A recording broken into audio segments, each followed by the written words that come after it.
प्रेम आणि नात्यावरचा विश्वास उडविणारी एक अत्यंत धक्कादायक घटना नांदेड जिल्ह्यातील किनवट तालुक्यात उघडकीस आली आहे। अनैतिक संबंधात अडथळा ठरणाऱ्या पतीचा काटा काढण्यासाठी पत्नीनंच आपल्या प्रियकरासोबत मिळून कट रचला आणि दारूच्या नशेत असलेल्या पतीला थेट पैनगंगा नदीच्या पुलावरून खाली फेकून दिले।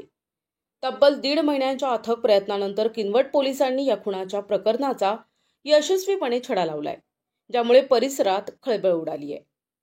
विनोद किशन भगत यांचा संसार सुरू असतानाच त्यांची पत्नी प्रियंका हिचे किनवट शहरातील ब्रोकरचे काम करणाऱ्या शेख रफिक याच्यासोबत अनैतिक संबंध जुळले होते। पती विनोद भगत हे या संबंधात अडथळा ठरत असल्याने पत्नी प्रियंका आणि प्रियकर शेख रफिक यांनी संगनमत करून त्यांना संपविण्याचा क्रूर कट रचला।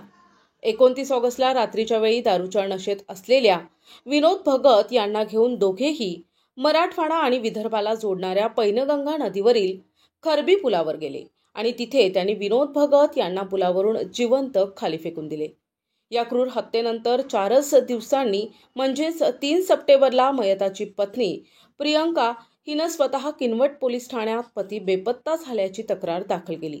मात्र मयताच्या बहिणींनी भावाचा घातपात झाल्याचा संशय व्यक्त केला आणि हाच धागा किनवट पोलिसांनी सत्य उघड करण्यासाठी महत्त्वाचा ठरला। जिल्हा पोलीस अधीक्षक अभिनाश कुमार यांच्या मार्गदर्शनाखाली पोलीस निरीक्षक देविदास चोपडे यांच्या पथकानं तपास सुरू केला। तपासादरम्यान फिर्यादी असलेल्या पत्नीच्या मोबाईलमधील प्रियकर शेख रफिकच्या क्रमांकावर वारंवार झालेले कॉल पोलिसांना संशयास्पद वाटले।